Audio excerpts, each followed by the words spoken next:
سورہ منافقون کی طرف اللہ کہہ رہا ہے جاؤ جاؤ کہہ دو صدر مملکت سے کہو کہ تو عزت چاہ رہا ہے، وزیر سے کہو تو عزت چاہ رہا ہے، مشیر سے کہو تو عزت چاہ رہا ہے، وزیر سے کہو تو عزت چاہ رہا ہے، خلیفہ سے کہو عزت چاہ رہے ہو، رہبروں سے کہو عزت چاہ رہے ہو، رہنماؤں سے کہو عزت چاہ رہے ہو، بڑے منصب والوں سے کہو عزت چاہ رہے ہو۔ آؤ قرآن میں اللہ کہہ رہا ہے عزت یا تو اللہ کے پاس ہے، یا اس کے رسول کے پاس ہے، یا علی کے پاس ہے، حسن کے پاس ہے، حسین کے پاس ہے۔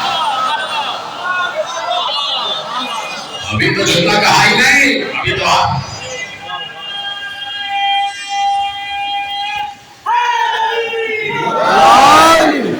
جملہ کہنا ہے، ابھی تو جملہ کہنا ہے۔ اب معرفت آپ کی یہاں تک لے آیا تو جملہ کہوں گا عزت اللہ کے پاس ہے، اللہ کے رسول کے پاس ہے، اور عزت 14 کے پاس ہے۔ مومنین سے مراد ہر دور کا امام، ہر دور کے امام کے پاس عزت ہے، اور وہی عزت کا منبع بھی ہے، وہی عزت کا خزانہ بھی ہے، وہی عزت کا کارخانہ بھی ہے، وہی عزت کا شامیانہ بھی ہے۔ سلامت رہے آپ، ہر دور کا امام وہی عزت رکھتا ہے جو اللہ کے پاس عزت ہے۔ جملہ دے دو جس کے لیے زحمت دی ہے۔ اللہ کہہ رہا ہے ایک آپ کیا کہا عزت صرف اور صرف میرے لیے ہے، کہہ دیا سورہ فاتر میں۔ سورہ منافقون میں کہہ رہا ہے عزت میرے لیے ہے، میرے رسول کے لیے ہے، اور 12 کے لیے ہے، 14 کے لیے ہے۔ کان میں آپ کے جملہ کہتا ہوں، کان میں، یعنی یہ بات ثابت ہو گئی کہ عزت وہ صفت ہے کہ جس میں اللہ لا شریک نہیں ہے۔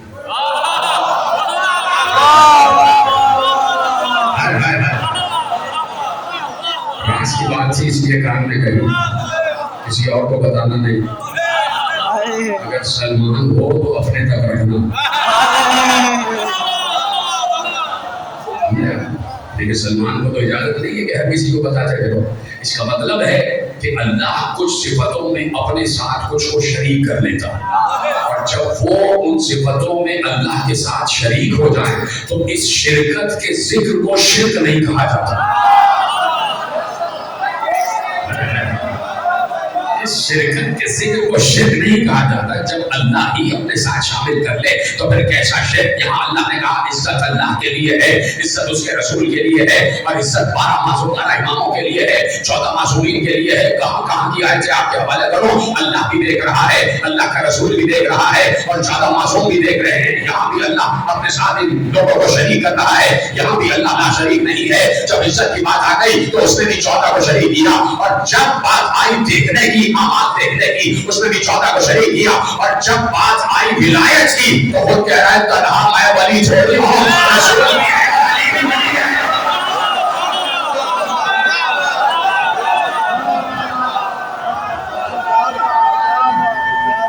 علی شہنشاہ، ہمارے اوپر موسموں کا کوئی اثر نہیں ہوتا تو دل کھول کے خوش ہو کر علی شہنشاہ، حسین بادشاہ، علی شہنشاہ، علی شہنشاہ، حسین بادشاہ۔ ابھی نعرہ لگائے گا وہ ایمان سیدہ میں شہزادہ قاسم علیہ السلام سے من کی مراد پائے گا، جولیاں بھر کے لے کے جائے گا، پہلے موالی سے لے کر آخری موالی تک دونوں ہاتھ بلند کر کے پوری طاقت کے ساتھ پانچ نعرہ پیدلی بے بہا نعرہ حیدری۔ عزت اللہ کے لیے ہے، عزت اس کے رسول کے لیے ہے، عزت 14 کے لیے ہے، معصومین کے لیے ہے۔ یہاں بھی اللہ نے کہا ولایت میں بھی شریک کر رہا ہوں، مشاہدے میں بھی شریک کر رہا ہوں، عزتوں میں بھی شریک کر رہا ہوں۔ اب جہاں جہاں اللہ کے صفات منتقل ہوتے جاتے ہیں اللہ کہتا ہے شریک ہو جاؤ، شریک ہو جاؤ، شریک ہو جاؤ۔ کوئی کہہ سکتا ہے یہ تو بہت بڑے لوگ ہیں، یقیناً اللہ نے شریک کر لیا، یقیناً اللہ نے شریک کر لیا۔ یہ 14 تو مصطفیٰ ہیں، مرتضیٰ ہیں، مجتبیٰ ہیں، ان کی شرکت ہے، اچھی بات ہے، یہ تو بہت بڑے لوگ ہیں۔ میں کہوں گا کہ ہم پھر کیا، اور پھر ہمارا فخر کیا کہ اگر میں اس وقت اپنی فضیلت بھی بیان نہ کر دوں اور آپ کی فضیلت بھی بیان نہ کر دوں۔ ہم نے علی کو مانا تو کیا مانا؟ اگر میں یہ آپ آپ کی فضیلت تو بیان نہ کرتا ہوں. کوئی کہہ رہا ہے ہاں وہ تو 14 ہے, یقیناً بڑی فضیلتوں کے معلوم ہے.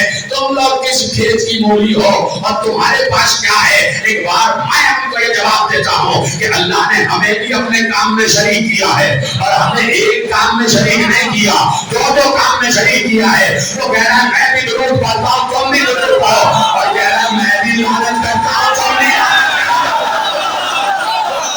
حکومت کا قبضہ, ادھر ملکیتوں پہ قبضہ, ادھر قتل عام کرتا ہوا پوری دنیا کو سر کرتا ہوا ایک علاقے میں داخل ہوا. وہاں کے بادشاہ کو معلوم ہوا سکندر اعظم کی فوج آ رہی ہے. اس نے کہا یہ بہت قتل عام کرتا ہے. اس سے پہلے کہ سکندر ملک میں داخل ہوتا یہ بادشاہ سرحد پہ پہنچا اور اس نے کہا قتل عام کی ضرورت نہیں ہے, میں اپنا تخت تمہارے حوالے کر دوں, بیٹھ جاؤ, میرا ملک تمہارے حوالے, قتل کی ضرورت نہیں ہے, جو چاہو لے لو. سکندر اعظم آ کے تخت پہ بیٹھ گیا اور حکومت چلانے لگا. وہ بادشاہ جو اپنے دوسرے شہر میں رہ رہا تھا سکندر اعظم کے پاس آیا اور اس نے کہا کہ میں چاہتا ہوں ایک دن کا کھانا, ایک وقت کا کھانا ہمارے ساتھ کھائیں, آپ کی دعوت کرنا چاہتا ہوں. آپ کے جو کابینہ کے افراد ہیں, جو فوج کے سرکردہ جنرل ہیں, وہ لے کے آ جائیں. وہ پہنچا, دسترخوان سجا ہوا تھا, جنرل کابینہ وابینہ بٹھا دی, سب کے سامنے کھانے لگا دیے اور سکندر اعظم کو ایک الگ میز کی الگ کرسی پہ بٹھا دیا. بڑی اچھی کرسی, بڑی اچھی میز پہ بٹھا دیا, سب کے سامنے کھانا لگا دیا. اور اب یہ بڑا سا پیالہ لے کے آئے, اس کے سامنے رکھ دیا سکندر اعظم. اس پیالے میں یاقوت, جواہر, ہیرے, سونے اور چاندی کے ٹکڑے, زمرد, یہ سب چیزیں رکھی ہوئی تھی. اس نے کہا سکندر اعظم سے کہا لیجیے نوش فرمائیے.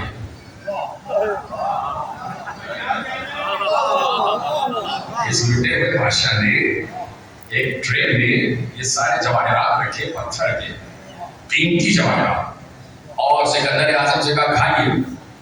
سکندر نے کہا کیا مذاق کر رہے, مطلب پتھر بھی کوئی کھاتا, یہ تو میری غذا نہیں. کہا تو آپ کی غذا کیا ہے؟ کہا وہی جو تمہاری غذا ہے, ایک روٹی ہے, دو روٹی. کہا ایک دو روٹی کے لیے پوری دنیا کو مارتا پھر رہا,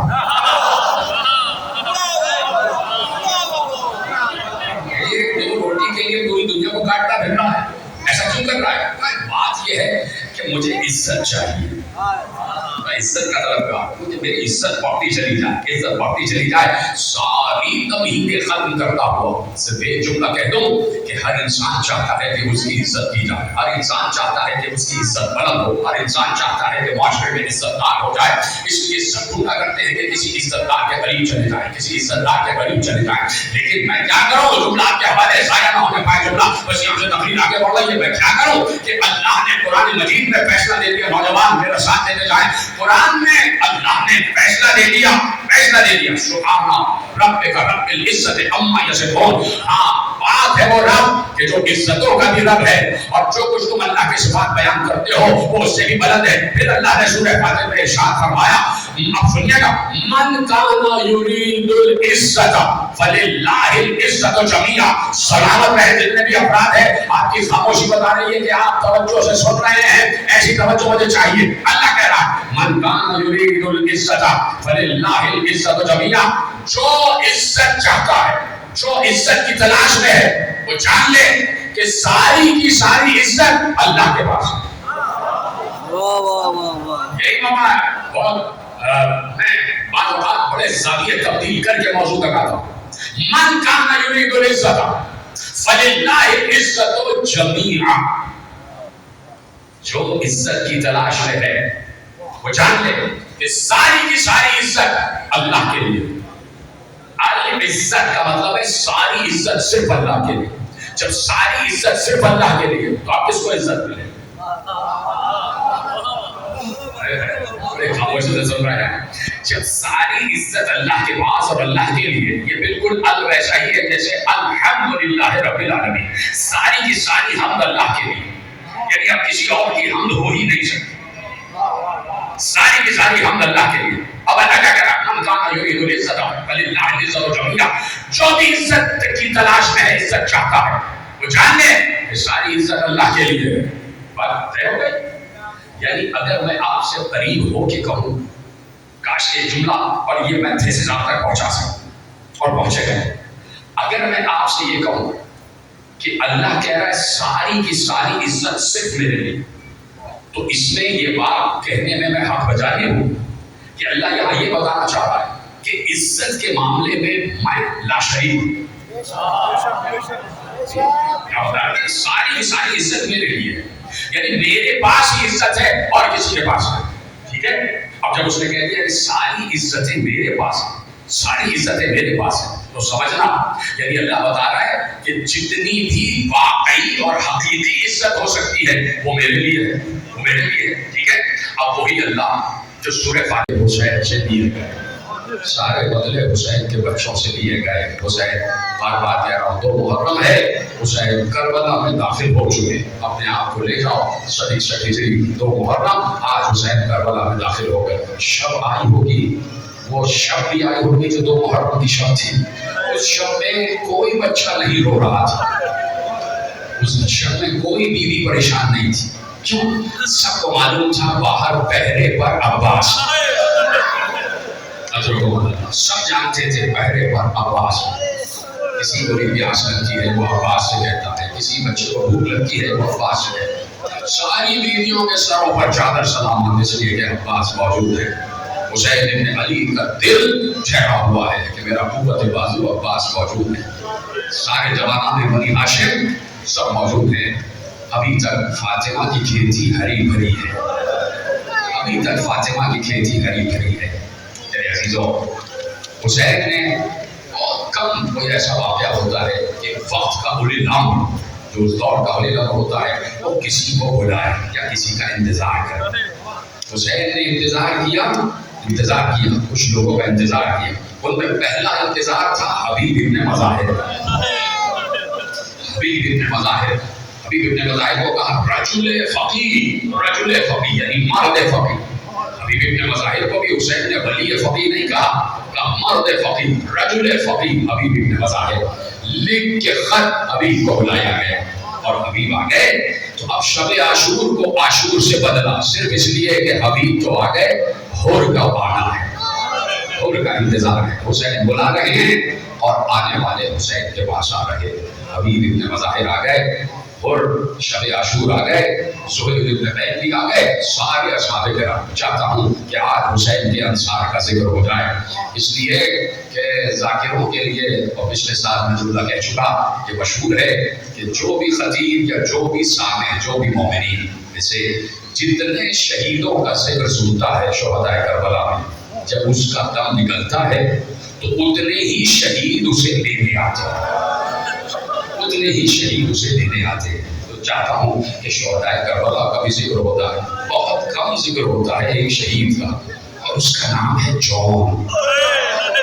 کریا کرو، جون غلام ہے، اور جون بہت بزرگ ہو چکے ہیں اس لیے کہ غلام ابو ذر تھے.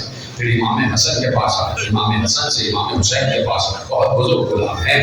اور حسین ابن علی نے وہ عزت دی ہے جون کو، عزت دی ہے جون کو. جون نے صرف ایک جملہ کہا تھا، آقا مجھے جانے دیجیے، آقا مجھے جانے کی اجازت دیجیے، آقا مجھے شہید ہونے کی اجازت دیجیے. بار بار کہتے تھے جون تم بزرگ ہو، تم بزرگ ہو، میں چاہتا ہوں کہ تم بھی اگر چاہو تو چلے جاؤ. آخر میں ایک بار تھک ہار کے جون نے کہا اچھا میں سمجھ گیا، آپ مجھے کیوں نہیں جانے دیتے؟